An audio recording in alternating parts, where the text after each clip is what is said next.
and they said, Pastor, you got to go back to Sitsatsawani. You won't believe what's happened.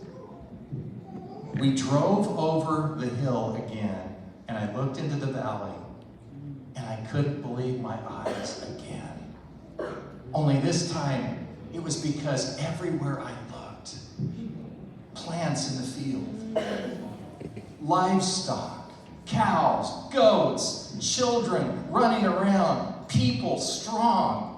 We drove up to the little Nazarene church and school and health center, and there was 1,000 people there waiting to greet us. They were from all over the villages, and when we drove our van up, they went, la, la, la, la, la, la, la, la. That means in like Swaziland, it means we're glad you're here. La, la, la, la, la, la. That's what they did.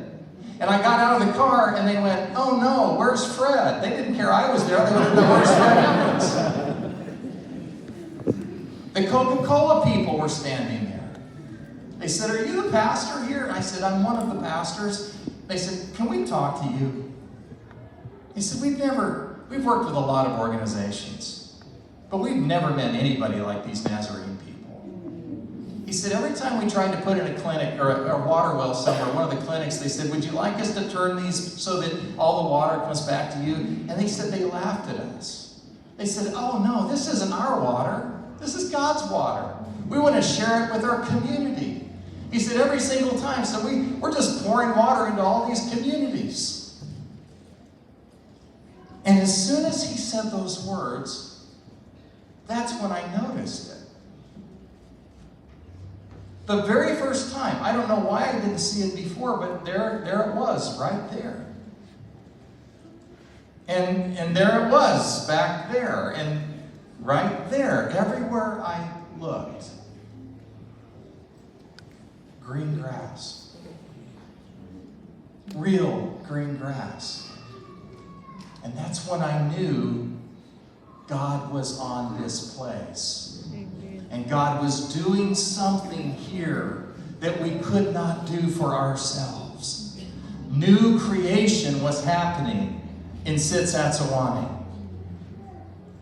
And I asked myself, how did this all get started?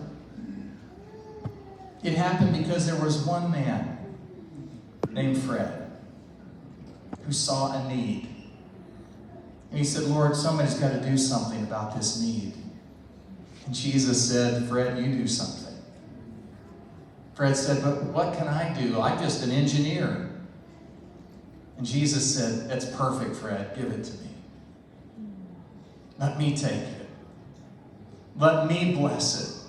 Let me multiply it. And then let me give your 5 loaves and your 2 fish back to me and watch a miracle happen. And that's exactly how it still happens today.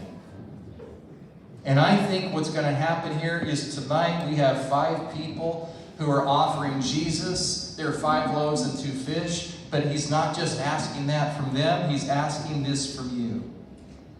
We know there's a need. We know we don't have what it takes. But we know a Jesus who is more than enough. What do you have? And here's what I think is going to happen in the months to come.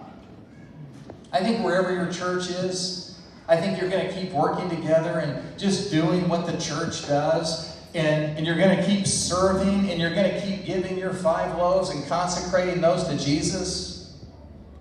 And once in a while, I think you're going to look around and you're going to see green grass. And when you see the green grass, you're going to know we're not doing this alone. And God is going to use us to help transform New Zealand for Jesus. That's how it works. Say amen to that.